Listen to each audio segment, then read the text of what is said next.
इन खबर यूपी में आप सबका स्वागत है। मैं हूं हसीन अहमद। जोशीमठ फिलहाल सुर्खियों में है, खबरों में है, और उसकी सबसे बड़ी वजह यह है कि ये पूरा का पूरा शहर, ये पूरा का पूरा इलाका ज़मीन में धंसता चला जा रहा है और यहाँ के लोगों की ज़िंदगी खतरे में है। जोशीमठ, जिसे ज्योतिर्मठ के नाम से भी जाना जाता है, ये चमोली ज़िले का एक म्युनिसिपल बोर्ड है और उसका एक छोटा सा शहर है। फिलहाल चमोली ज़िला प्रशासन डोर टू डोर सर्वे करके इलाके के हालातों का जायज़ा ले रहा है और ये पता करने की कोशिश कर रहा है कि वो कौन से इलाके हैं जो सबसे ज़्यादा खतरे की हालत में इस वक्त पहुंच चुके हैं और जिनको सबसे पहले रेस्क्यू किया जाए, जिनको सबसे पहले वहां से निकाल कर किसी सुरक्षित जगह पर पहुँचाया जाए। आपको बताते चलें कि तकरीबन 686 मकान अब तक देखा गया है, उनके अंदर दरारें पैदा हो चुकी हैं और फिलहाल वहां पर रहना खतरे से खाली नहीं है। लिहाजा तकरीबन 81 परिवारों को अब तक वहां से निकालकर सुरक्षित इलाकों में पहुंचाया जा चुका है। प्रधानमंत्री नरेंद्र मोदी ने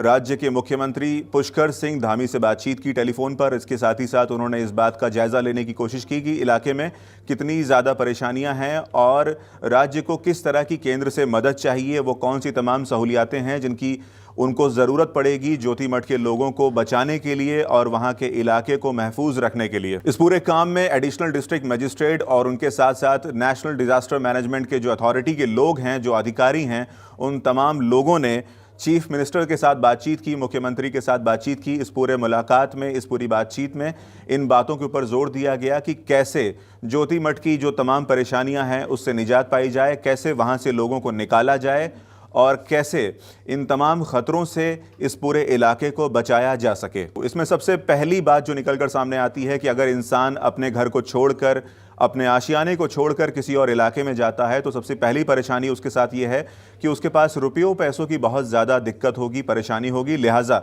राज्य सरकार ने यह फैसला किया है कि तमाम ऐसे परिवार जो कि इलाके को छोड़ के जोशीमठ के किसी और जगह पर अगर वो जाते हैं तो उनको 4,000 रुपये प्रति महीने के हिसाब से राज्य सरकार सहायता देगी, जो कि 6 महीने तक चलेगा। 6 महीने तक राज्य सरकार ये सहायता दे रही है ताकि वहाँ के लोगों को कहीं और जाने में और कहीं और सेटल होने में किसी किस्म की कोई परेशानी का सामना ना करना पड़े। एमओएस विजय भट्ट आज 11 बजे जोशीमठ जाएंगे और इलाके के हालातों का जायजा लेंगे। आपको बताते चलें कि जोशीमठ का जो ये पूरा इलाका है, ये जो पूरा शहर का इलाका है, ये नेचुरल लैंडस्लाइड डिब्रीज के ऊपर बसा हुआ है। डिब्रीज की अगर हम बात करें तो ये वो रोड़ी और पत्थर के टुकड़े हैं जो बहाव के साथ नदी के पानी के इलाके में जमा होते हैं। तो ये पूरी ज़मीन अपने आप में अभी स्थापित नहीं हुई है, ये अपने आप को अभी भी सेटल कर रही है, ये अपने आप को अभी भी स्थिर कर रही है। लिहाजा इसी की वजह से मकानों में तमाम तरह की जो दरारें आप देख रहे हैं,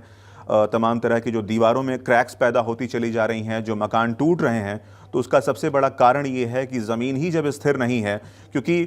जोशीमठ किसी पत्थर के पहाड़ के ऊपर नहीं बसा है, ये मिट्टी और रोड़ी के टुकड़े के ऊपर बसा एक शहर है और कई सालों से ये पूरा इलाका धीरे धीरे धंस रहा था ज़मीन के अंदर। लेकिन हाल फिलहाल के बीते 15 दिनों में अगर हम आपसे बात करें तो ये इलाका बहुत तेज़ी के साथ धंसना शुरू हुआ और लोगों ने इस बात को बाकायदा महसूस किया कि किस तरह से उनके मकानों में जो दरारें हैं वो हर दिन बढ़ती चली जा रही हैं। प्रशासन ने सबको चिन्हित करने के लिए, इन तमाम मकानों के हालातों का जायजा लेने के लिए सबसे पहले वहां पर एक लाल रंग का निशान, क्रॉस का निशान बनाना शुरू कर दिया। जो मकान अब रहने के लायक नहीं हैं, राज्य सरकार ने जिन मकानों को चिन्हित कर लिया है उनके ऊपर लाल क्रॉस का निशान लगा दिया गया है ताकि इस बात का इल्म हो सके लोगों को कि अब ये मकान रहने लायक नहीं है और जल्द से जल्द किसी और महफूज जगह पे, किसी और सुरक्षित जगह पे उन्हें अपना रहने का इंतजाम करना पड़ेगा। फिलहाल तकरीबन 68 ऐसे परिवार हैं जिनको शेल्टर होम्स में रखा गया है ताकि वो किसी खतरे की दशा में अपने आप को महफूज रख सकें, अपने आप को बचा सकें और इन तमाम खतरों से बचे रहें। अब बात करते हैं कि आखिर ऐसा हुआ क्या कि पूरे जोशीमठ के इलाके में इस किस्म की एक अजीब सी परेशानी देखने को मिली कि जहां पर इंसानों ने अपनी बस्ती बसा ली है, जहां पर तमाम तरह के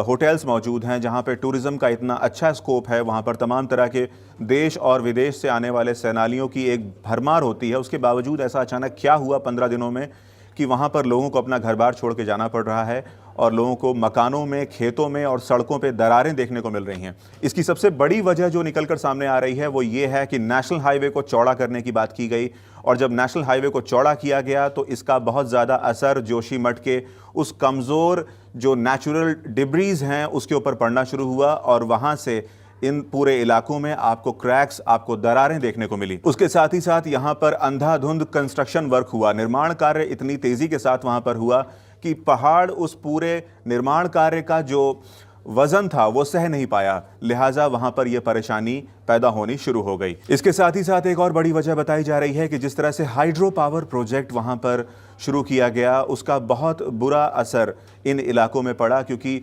ज़मीन स्थिर नहीं है, ज़मीन किसी पत्थर के पहाड़ पर नहीं बनी है, लिहाजा वहां पर यह तमाम परेशानियां शुरू हो गई और ज्योतिमठ आज उस हालत में पहुंच गया है जिसमें हम सभी उसको देख रहे हैं। ऐसी तमाम जानकारियों के लिए बने रहिए इन खबर यूपी के साथ। इन खबर चैनल को सब्सक्राइब करें।